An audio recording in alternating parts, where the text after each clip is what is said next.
Hi friends, English master 2024 എന്ന YouTube ചാനലിലേക്ക് ഏവർക്കും സ്വാഗതം.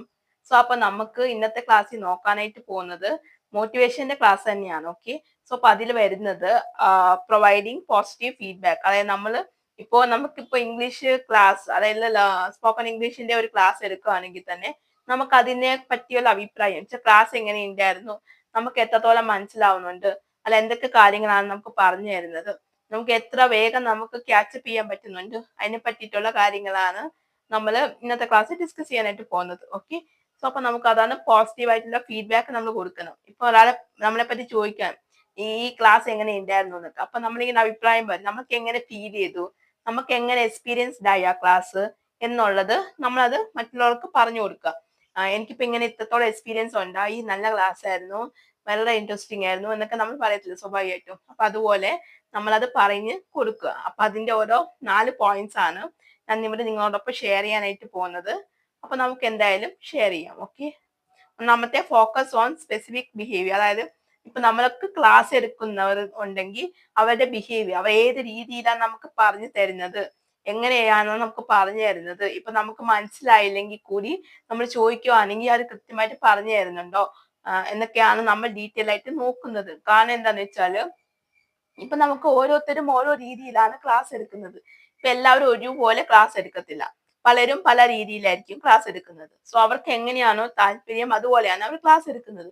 ഇപ്പൊ ഓരോരുത്തർ ബോർഡിൽ എഴുതി ഓരോ കാര്യങ്ങൾ എഴുതി പറഞ്ഞ് മനസ്സിലാക്കി തരും, ചിലർ ബുക്കിനകത്ത് എഴുതി മനസ്സിലാക്കി തരും, ഓരോരുത്തരും ഓരോ രീതിയിൽ പറഞ്ഞ് മനസ്സിലാക്കി തരും. ഇപ്പൊ ഇതിന് വെച്ചാൽ ഇതിങ്ങനെയാണെന്നുള്ളത്. ഓക്കെ, പക്ഷെ എന്ത് തന്നെ ആയാലും നമ്മൾ അതിന്റെ അഭിപ്രായങ്ങൾ നമ്മൾ പറയാം, എങ്ങനെയാ ഉണ്ടായിരുന്നു. നമുക്ക് ഇപ്പൊ ഓരോരുത്തർക്ക് ബോർഡിൽ എഴുതി പഠിപ്പിക്കുന്നതായിരിക്കും ഓരോരുത്തർക്ക് മനസ്സിലാവുന്നത്. ചിലർക്ക് ബുക്കിൽ ഇങ്ങനെ എഴുതുമ്പോൾ അത് പെട്ടെന്ന് ക്യാച്ചപ്പ് ചെയ്യാൻ പറ്റുന്നുണ്ട്. ഇപ്പൊ ഓരോരുത്തരും ഓരോ രീതിയിലാണ്, ചിലർ പെട്ടെന്ന് ക്യാച്ചപ്പ് ചെയ്യുന്ന ആൾക്കാരുണ്ട്, ചിലർക്ക് പെട്ടെന്ന് മനസ്സിലാക്കാനായിട്ട് ബുദ്ധിമുട്ടായിരിക്കും. സോ അവർക്ക് കുറെ സമയം എടുക്കും. സോ അപ്പൊ അവർക്ക് ബോർഡിൽ എഴുതി കൃത്യമായിട്ടുള്ള രീതിയിൽ, ഇപ്പോൾ സ്പോക്കൺ ഇംഗ്ലീഷ് പഠിക്കാൻ വരുന്ന പലരും പല രീതിയിലുള്ള ആൾക്കാരായിരിക്കും.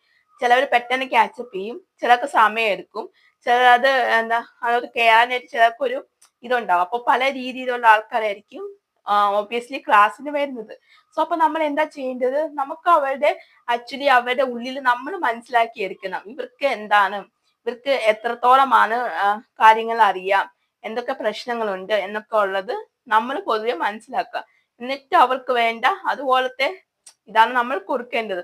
സോ നമ്മൾ അഭിപ്രായം പറയുമ്പോഴത്തേക്കോ എനിക്ക് ഇഷ്ടപ്പെടുന്ന പോലെയാണ് ക്ലാസ് എടുക്കുന്നത്, എനിക്ക് കൃത്യമായിട്ട് മനസ്സിലാവുന്നുണ്ട്, എനിക്ക് മനസ്സിലായില്ലെങ്കിൽ തന്നെ എനിക്ക് തിരിച്ച് പറഞ്ഞു തരും, ഇതെങ്ങനെയാ എന്നൊക്കെ ഉള്ള അഭിപ്രായമാണ്. അപ്പൊ നമുക്ക് ഡീറ്റെയിൽ ആയിട്ട് നോക്കാം. അതാണ് നമ്മൾ ഫോക്കസ് ഓൺ സ്പെസിഫിക് ബിഹേവിയർ. ഓരോരുത്തരുടെ ബിഹേവിയറിൽ നമ്മൾ ഇങ്ങനെയാണ് ഒബ്സർവ് ചെയ്യുന്നത്. ഓക്കെ, പിന്നെ കീപ് ഫീഡ്ബാക്ക് ഗോൾ ഓറിയന്റഡ്. അതായത് നമ്മള് ഫീഡ്ബാക്ക് ഒക്കെ വെക്കുക. ഓക്കെ, നമുക്ക് നോക്കാം. Feedback of goal oriented. നമുക്കൊരു ഗോൾ ഉണ്ട്, നമുക്കൊരു ഗോൾ എന്ന് വെച്ചാൽ നമുക്ക് സ്പോക്കൺ ഇംഗ്ലീഷ് പഠിക്കണം എന്നുള്ള ഒരു ഗോൾ ആയിട്ടാണ് നമ്മൾ വരുന്നത്. ഓക്കെ, അപ്പൊ നമുക്ക് ഒരു സെന്ററിൽ പോയി ജോയിൻ ചെയ്യും, അതായത് സ്പോക്കൺ ഇംഗ്ലീഷ് ക്ലാസ്സിന്റെ ഒരു കോച്ചിങ്ങിന് ചേരുമ്പോഴത്തേക്കും നമുക്ക് മനസ്സിലാവണം നമുക്ക് എത്രത്തോളമാണ് നമുക്കത് മനസ്സിലാക്കാനായിട്ട് പറ്റുന്നത്, അവർ നമുക്ക് എത്രത്തോളമാണ് പറഞ്ഞു തരുന്നത്. അപ്പൊ നമ്മുടെ ഗോൾ അച്ചീവ് ചെയ്യാൻ നമുക്ക് പറ്റുമോ, നമുക്ക് എത്ര വേഗത്തിൽ പറ്റും എന്നൊക്കെ ഉള്ള കാര്യങ്ങളാണ് നമ്മൾ ഇത് പറയുന്നത്. ഈ ഫീഡ്ബാക്ക്, അതിനെ പറ്റിയുള്ള ഫീഡ്ബാക്ക്. അപ്പൊ നമുക്ക് പറയാൻ പറ്റും, ഞാൻ ഇവിടെ വന്നിട്ടുണ്ടായിരുന്നു, സോ അപ്പൊ ഇത് ഗോൾ അച്ചീവ് ചെയ്യാനായിട്ടും ഞാനുള്ള ശ്രമത്തിലായിരുന്നു. സോ എന്നെ ഇവര് സ്പോക്കൺ ഇംഗ്ലീഷ് പഠിക്കാൻ വന്നപ്പോൾ എനിക്ക് കൂടുതൽ ഹെൽപ്ഫുൾ ആയി, എനിക്ക് എത്ര വേഗം തന്നെ എനിക്ക് എന്റെ ഗോളിലേക്ക് എത്താൻ പറ്റി എന്നൊക്കെ നമ്മൾ പറയത്തില്ലേ, നമുക്ക് ലക്ഷ്യസ്ഥാനത്ത് എത്താൻ പറ്റി എന്നൊക്കെ പറയുന്നത് പോലെയാണ് നമ്മൾ ഫീഡ്ബാക്ക്. അപ്പൊ നമ്മളത് ഫീഡ്ബാക്ക് കൊടുക്കുക. ഓരോരുത്തർക്ക് ഇപ്പോൾ നമ്മൾ ഏതെങ്കിലും കോച്ചിങ് സെന്ററിൽ പോവാണെങ്കിൽ സ്പോക്കൺ ഇംഗ്ലീഷ് പഠിക്കാനായിട്ട് അതിനെ പറ്റിയുള്ള അഭിപ്രായം ഓരോരുത്തർ ചോദിക്കും, എങ്ങനെയായിരുന്നു സ്ഥലം, ഓക്കെ ആണോ, നമ്മൾ കൊടുക്കുന്ന പൈസക്ക് അവര് നല്ലപോലെ ക്ലാസ് എടുത്തു തരുന്നുണ്ടോ, എന്തുവാ ഏതാന്നൊക്കെ ഡീറ്റെയിൽ ആയിട്ട് നമ്മൾ എല്ലാവരും അന്വേഷിക്കാറുണ്ട്. അപ്പൊ അതാണ് അതിന് ഫീഡ്ബാക്ക് വരുന്നത്. ഓക്കെ, പിന്നെ മൂന്നാമത്തെ നോക്കാം. Feedback well time. അതായത് നമ്മൾ ഓരോ സമയത്തെ ഫീഡ്ബാക്ക് ടൈം അനുസരിച്ചിട്ട് നമ്മൾ പറയുക. ചില ചില ദിവസങ്ങളിൽ ഇപ്പൊ നമുക്ക് ക്ലാസ്സുകളൊക്കെ ഇപ്പൊ അവര് ദിവസം എടുത്തോണ്ടിരിക്കുന്ന ക്ലാസ് ആയിരിക്കും, ചിലപ്പം അവർക്ക് ഇന്നത്തെ ക്ലാസ് അത്ര പോരാന്നുണ്ടാവും. അപ്പൊ നമ്മൾ അഭിപ്രായം പറയും, ഇന്ന് ടീച്ചർ എടുത്ത ക്ലാസ് അത്ര പോരാ, എനിക്കൊന്നും മനസ്സിലായില്ല എന്നൊക്കെ നമ്മൾ പറയത്തില്ല. യൂഷ്വലി നമ്മളത് പറയും. എന്ന് വെച്ചാൽ നമുക്ക് മനസ്സിലായില്ലെങ്കിൽ കൃത്യമായിട്ടുള്ള ഫീഡ്ബാക്ക് കൊടുത്ത് നമ്മൾ പോവുക. അത് വേറെ ടൈം ടു ടൈം. ഓക്കെ, അപ്പൊ അങ്ങനെയാണ് അത് വരുന്നത്. പിന്നെ എൻഷുർ അണ്ടർസ്റ്റാൻഡ്, അതായത് നമുക്ക് മനസ്സിലായോ ഇല്ലയോ എന്നുള്ളത് നമ്മൾ അവരെപ്പോഴും നമുക്ക് ചോദ്യങ്ങളൊക്കെ ചോദിക്കുമ്പോഴത്തേക്കും അവർക്ക് അറിയാൻ പറ്റും ഞാൻ ഇപ്പൊ പറഞ്ഞ കാര്യങ്ങൾ എത്രത്തോളം ആണ് മനസ്സിലായെന്നുള്ളത് അവർക്കത് മനസ്സിലാക്കാൻ പറ്റും. കാരണം അവർ ചോദിക്കുന്ന ചോദ്യങ്ങൾക്ക് നമ്മൾ ആൻസർ പറയുകയാണെങ്കിൽ അതുപോലെ തന്നെ അവർക്ക് മനസ്സിലായി എന്നുള്ള ഇത് മനസ്സിലാക്കാൻ പറ്റുന്നത്. ഇപ്പൊ നമുക്ക് എന്തെങ്കിലും അതിനകത്ത് എടുത്ത ക്ലാസ്സിന് ഡൗട്ടോ കാര്യങ്ങളൊക്കെ ഉണ്ടെങ്കിൽ നമ്മൾ ചോദിക്കുകയും ചെയ്യുമ്പോഴത്തേക്കും അവർക്ക് കൂടുതലായിട്ടുള്ള കാര്യങ്ങൾ മനസ്സിലാക്കാനായിട്ട് പറ്റും. എനിക്ക് മനസ്സിലാവുന്നുണ്ടോ അങ്ങനെയാ ഇങ്ങനെയാന്നൊക്കെ. അപ്പോൾ ഇതാണ് നമ്മൾ ഇന്ന് നോക്കിയ ഈ 4 പോയിന്റ്സ്. ഒന്നാമത്തേത് നമ്മൾ എന്നിട്ട് അവരുടെ ബിഹേവിയർ നോക്കുകയാണ്. ഫീഡ്ബാക്ക് എത്രത്തോളം ആണ് നന്നായിട്ട് ഇത് ചെയ്യുന്നുണ്ടോ എന്നാണ് നമ്മൾ നോക്കുന്നത്. Okay, focus on specific feedback. രണ്ടാമത്തെ വന്നിട്ട് നമ്മൾ നോക്കുന്നത് ഇതാണ് ഫീഡ്ബാക്കിന്റെ ഗോൾ, നമുക്ക് എങ്ങനെ ഗോൾ അച്ചീവ് ചെയ്യാൻ പറ്റി എന്നുള്ളതിന്റെ ഒരു ഫീഡ്ബാക്ക് ആണ്. പിന്നെ മൂന്നാമത്തെ വന്നിട്ട് നമ്മൾ ടൈം ടു ടൈം എന്നുള്ള ഫീഡ്ബാക്ക് ആയിട്ട് കൊടുക്കുക. നാലാമത്തെ വന്നിട്ട് നമുക്ക് എത്രത്തോളം മനസ്സിലായി എന്നുള്ളത് നമ്മൾ എൻഷുർ ചെയ്യുക. അപ്പൊ നമുക്ക് ഇന്നത്തെ ക്ലാസ് ഇങ്ങനെ മനസ്സിലായി, നമുക്ക് മനസ്സിലാക്കാൻ പറ്റുന്നുണ്ടോ അതിനെ പറ്റിയിട്ടുള്ള ഫീഡ്ബാക്ക്.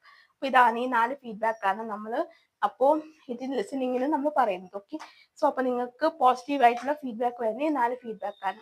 ഓക്കെ, സോ അപ്പൊ നിങ്ങൾക്ക് ഈ ഇന്നത്തെ ഈ ക്ലാസ് മനസ്സിലായെന്ന് വിചാരിക്കുന്നു. ഓക്കെ, അപ്പൊ നിങ്ങൾക്ക് എന്തെങ്കിലും ഡൗട്ടോ കാര്യങ്ങളോ ഉണ്ടെങ്കിൽ നിങ്ങൾക്ക് തീർച്ചയായിട്ടും കമന്റ് ബോക്സിൽ ചോദിക്കാവുന്നതാണ്. ഓക്കെ, പിന്നെ അതുപോലെ തന്നെ ഞാൻ പറയാനായിട്ട് പോകുന്നത്, ഇപ്പൊ നിങ്ങൾ എത്രത്തോളം ക്ലാസ്സുകളൊക്കെ അറ്റൻഡ് ചെയ്യുന്നുണ്ടെങ്കിലും നിങ്ങൾക്ക് പ്രധാനമായിട്ടും ചെയ്യേണ്ട 2-3 കാര്യങ്ങൾ നിങ്ങൾ ചെയ്താൽ മാത്രമേ നിങ്ങൾ ഇംഗ്ലീഷ് പഠിക്കത്തുള്ളൂ. നിങ്ങൾ സെന്ററിൽ പോയിട്ട് ഇംഗ്ലീഷ് പഠിക്കണം എന്നുള്ള ആഗ്രഹത്തോടെ പോയിട്ട് ഇപ്പൊ അവര് ചിലപ്പോൾ ബോർഡിലൊക്കെ എക്സ്പ്ലെയിൻ ചെയ്ത് ഇപ്പൊ ഹീന്ന് വെച്ചാൽ അവൻ, ഷീന്ന് വെച്ചാൽ അവൾ, അങ്ങനെയൊക്കെ ഓരോന്ന് എടുത്തെടുത്ത് പറയുമ്പോഴത്തേക്കും നമുക്ക് ഇംഗ്ലീഷ് പഠിക്കാനായിട്ട് പറ്റത്തില്ല. പക്ഷെ നമുക്ക് പുതിയ പുതിയ വേർഡ്സ് ഒക്കെ കിട്ടും. അവര് പറഞ്ഞു തരുന്ന കുറെ പുതിയ വേർഡ്സ് ഒക്കെ നമുക്ക് മനസ്സിലാക്കാൻ പറ്റും, അതിന്റെ മീനിങ്ങും മനസ്സിലാക്കാൻ പറ്റും. പക്ഷെ നമ്മള് ഫ്ലുവന്റ് ആയിട്ട് ഇംഗ്ലീഷ് സംസാരിക്കണമെങ്കിൽ നമ്മൾ 2-3 കാര്യങ്ങൾ ചെയ്തേ പറ്റും. ഒന്നെങ്കിൽ നമ്മൾ പുസ്തകങ്ങളൊക്കെ വായിക്കാനായിട്ട് തുടങ്ങാം. പിന്നെ പല വീഡിയോസിലായിട്ട് ഞാൻ പറഞ്ഞിട്ടുള്ള കാര്യമാണ്, പുസ്തകങ്ങൾ വായിക്കുക, മൂവീസ് ഒക്കെ കാണുക, ഇംഗ്ലീഷ് മൂവീസ് ഒക്കെ കാണുക, ഓരോ സീരീസ് ഒക്കെ കാണുക. പിന്നെ അതുപോലെ തന്നെ കമ്മ്യൂണിക്കേഷൻ, അതുപോലെ തന്നെ ഇമ്പോർട്ടൻ്റ് ആണ് കമ്മ്യൂണിക്കേഷൻ. നമ്മൾ എത്രത്തോളം കമ്മ്യൂണിക്കേറ്റ് ചെയ്യുന്നോ അത്രത്തോളം നല്ല ഒരു പോസിറ്റീവ് ഇമ്പാക്റ്റ് ആണ് ഉണ്ടാക്കുന്നത്. കാരണം നമുക്ക് ഒട്ടുമേ ഇംഗ്ലീഷ് അറിയത്തില്ലെങ്കിൽ കൂടി നമ്മൾ കമ്മ്യൂണിക്കേറ്റ് ചെയ്യുമ്പോഴേക്കും നമുക്ക് നല്ലതുപോലെ ഇംഗ്ലീഷ് സംസാരിക്കാനായിട്ട് പറ്റും. ആദ്യം നമ്മൾ സംസാരിക്കുമ്പോൾ മിസ്റ്റേക്ക് ഒക്കെ വരാം, അതെല്ലാം സ്വാഭാവികമാണ്. നമ്മളത് മിസ്റ്റേക്ക് നിന്നാണ് നമ്മൾ പഠിക്കുന്നത്. ഇപ്പൊ നമ്മൾ വണ്ടി ഓടിക്കാനായിട്ട് തുടങ്ങുമ്പോഴത്തേക്കും നമ്മൾ വീഴാറുണ്ട്, അല്ലെ? വീണാണ് നമ്മൾ വണ്ടി ഓടിക്കാൻ പഠിക്കുന്നത്.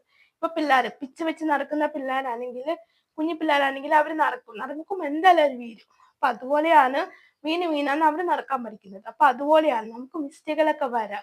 ഇപ്പൊ നമ്മൾ എത്ര ഹൈഫൈഡ് ആൾക്കാരോട് സംസാരിക്കുമ്പോഴും നമുക്ക് മിസ്റ്റേക്ക് വരാം.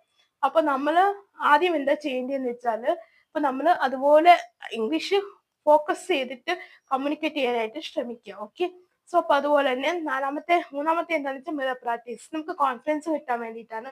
നമ്മൾ വലിയ വലിയ ഇപ്പൊ ജോലിക്കൊക്കെ പോയി ജോലി കിട്ടി, ഇപ്പൊ ആരെങ്കിലും അടുത്ത് മീറ്റിംഗ് ഒക്കെ ഉണ്ട്, അവർ ഇംഗ്ലീഷ് പ്രസന്റ് ചെയ്യണം എന്നുണ്ടെങ്കിൽ നമുക്ക് അറിയാം പറയാനായിട്ട്.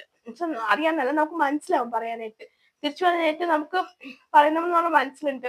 പക്ഷെ നമുക്ക് പേടിയായിരിക്കും, തെറ്റിപ്പോവോ, പറഞ്ഞാൽ ഇവരേത് രീതിയിലെടുക്കും, ഇവരെന്നെ കളിയാക്കുമോ എന്നുള്ള ചിന്തയും തോന്നുകൊണ്ടാണ്. അപ്പൊ അതുകൊണ്ടാണ് ഞാൻ പറഞ്ഞത്, മിറർ പ്രാക്ടീസ് ചെയ്യുകയാണെങ്കിൽ നമുക്കിപ്പോ മിസ്റ്റേക്ക് പറ്റിയാലും നമ്മൾ പറയാനായിട്ട് ശ്രമിക്കണം. സോ അപ്പൊ അതാണ് നമ്മൾ എന്തുകൊണ്ടാണ് മിറർ പ്രാക്ടീസ് ചെയ്യേണ്ടതെന്ന് പറയേണ്ട കാര്യം ഇതാണ്. ഓക്കെ, അപ്പൊ നിങ്ങൾക്ക് ഇതെല്ലാം മനസ്സിലായെന്ന് വിചാരിക്കുന്നു. ഓക്കെ, അപ്പൊ നിങ്ങൾക്ക് എന്തെങ്കിലും ഇതുപോലത്തെ മോട്ടിവേഷനിൽ എന്തെങ്കിലും ക്ലാസ്സുകളൊക്കെ വേണം എന്നുണ്ടെങ്കിൽ, അതായത് എന്തിനെങ്കിലും കുറിച്ച് നിങ്ങൾക്ക് വേണം, ഇത് എന്തുകൊണ്ടാണ് ഇങ്ങനെ ചെയ്യുന്നതെന്നോ എന്തുകൊണ്ടാണ് ഇങ്ങനെ ഫോളോ അപ്പ് ചെയ്യുന്നതെന്നോ അങ്ങനെ എന്തെങ്കിലും ക്ലാസ്സുകൾ വേണമെന്നുണ്ടെങ്കിൽ നിങ്ങൾ കമന്റ് ബോക്സിൽ ഒന്ന് ജസ്റ്റ് മെൻഷൻ ചെയ്താൽ മതി. ഓക്കെ, അപ്പൊ തന്നെ ഞാൻ ക്ലാസ്സിൽ അപ്ലോഡ് ചെയ്യുന്നതായിരിക്കും. ഓക്കെ, സോ അപ്പൊ അത്രയ്ക്കേ ഉള്ളൂ.